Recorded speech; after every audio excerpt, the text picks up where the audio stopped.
El 22 de julio de 1979, Saddam Hussein consolidó su posición como dictador de Irak.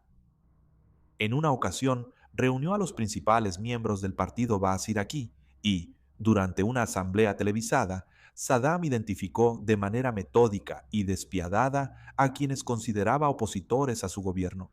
Uno por uno fueron sacados de la sala, sin saber cuál sería su destino. En el video de hoy, cubriremos el infame primer acto de Saddam como presidente de Irak y cómo esto solidificó su posición durante décadas.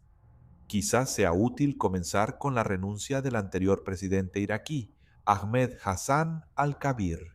El 15 de julio de 1979, solo 7 días antes de que Saddam convocara la reunión, al-Bakr renunció y Saddam fue nombrado presidente de Irak.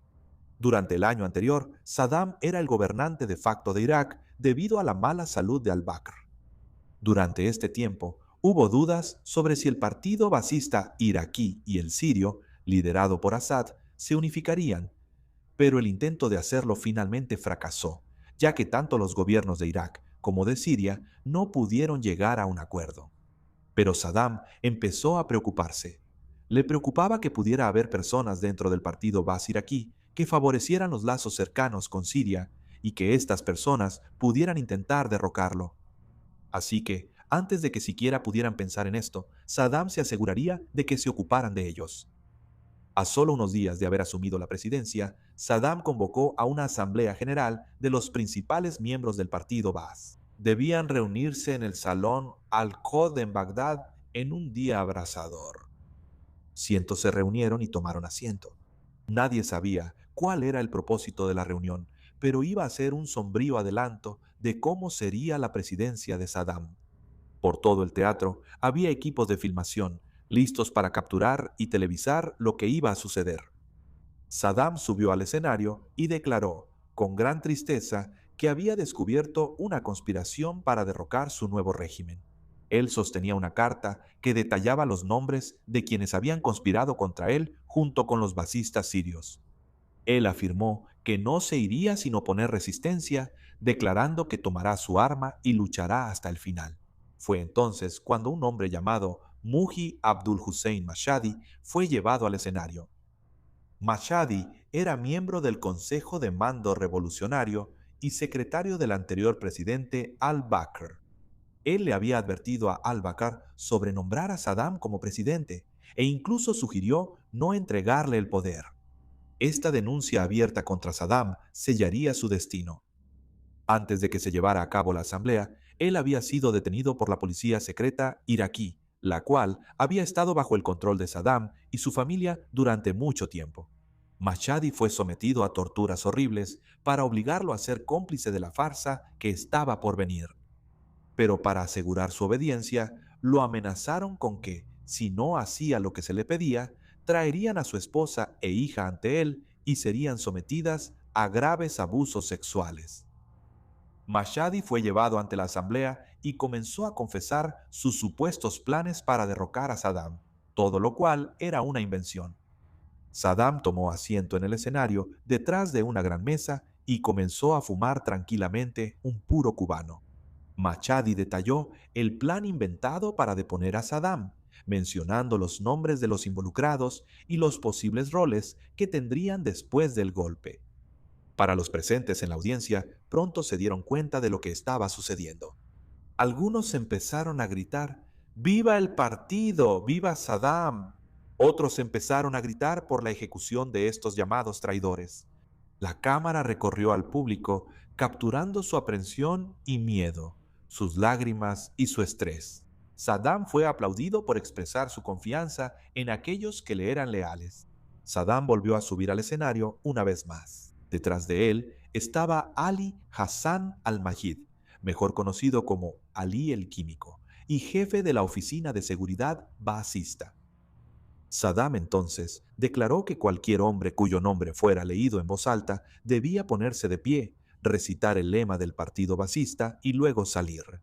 Saddam leyó en voz alta 10 nombres y todos hicieron lo que él indicó, excepto uno que parecía llamarse Muhammad Manaf al-Yassin. Muhammad se puso de pie y exclamó, ¿Yo? Yo no hice nada.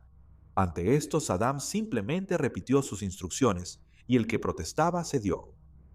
Se leyeron cada vez más nombres en voz alta. Todo el tiempo, los presentes elogiaban a Saddam. En un momento, Saddam tomó un pañuelo de papel y se secó las lágrimas que se formaban en sus ojos, lo que muchos consideraron una muestra teatral. Muchos de los presentes hicieron lo mismo, secándose sus propias lágrimas, probablemente reales, en solidaridad con su nuevo presidente. Al final, se leyeron en voz alta 66 nombres, y 66 hombres salieron del salón. Estos hombres fueron escoltados fuera del edificio por miembros de las fuerzas de seguridad de Saddam. Fueron subidos a camiones y llevados lejos. Para los que permanecieron en la asamblea, Saddam permitió que los miembros hablaran. Muchos enfatizaron la importancia de que los traidores fueran ejecutados, y Saddam dio su palabra. Muchos cantaron alabanzas a Saddam, quizás agradecidos de que sus nombres no fueran leídos en voz alta. Algunos afirmaron lo infalible que era Saddam, mientras que otros siguieron el juego, enfatizando el peligro que representaba este golpe fabricado. Pero todos sabían que al llevar a cabo este espectáculo público, Saddam mostraba lo que esperaba de todos los miembros del partido, no solo lealtad hacia él, sino también que se prepararan para un clima de miedo y sospecha. Y este miedo y sospecha persistirían durante todo el mandato de Saddam, siendo una característica definitoria de su régimen opresivo. Los 66 hombres que fueron llevados fueron arrestados y enfrentaron un juicio rápido, de los cuales 22 de los acusados fueron condenados a muerte. Esto incluyó a 5 miembros del Consejo de Mando Revolucionario, incluido Machadi.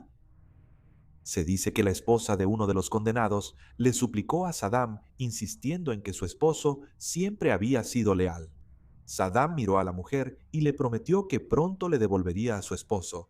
Sin embargo, no de la manera que ella esperaba, pero hablaremos más de esto en un momento. El 8 de agosto, estos hombres se enfrentaron al pelotón de fusilamiento. Sin embargo, no eran verdugos entrenados quienes los esperaban. Eran los otros 44 conspiradores acusados. Para demostrar su lealtad, estos hombres tendrían que ser cómplices del primer acto brutal de opresión de Saddam como presidente. En un patio fuera de la prisión, los hombres condenados fueron alineados, mientras a los verdugos se les asignaba su víctima. Más allá de los muros de la prisión, escucharon los cánticos y gritos de miles de iraquíes reunidos, pidiendo la sangre de estos supuestos traidores. Para los verdugos era comprensible que estuvieran nerviosos. Les entregaron sus armas y les dijeron que apuntaran. Luego dispararon.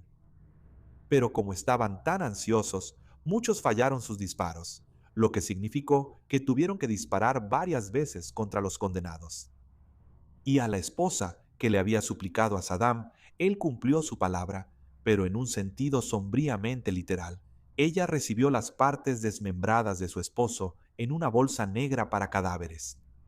Al llevar a cabo la purga televisada de esa manera, Saddam dejó en claro sus métodos para que todos los vieran.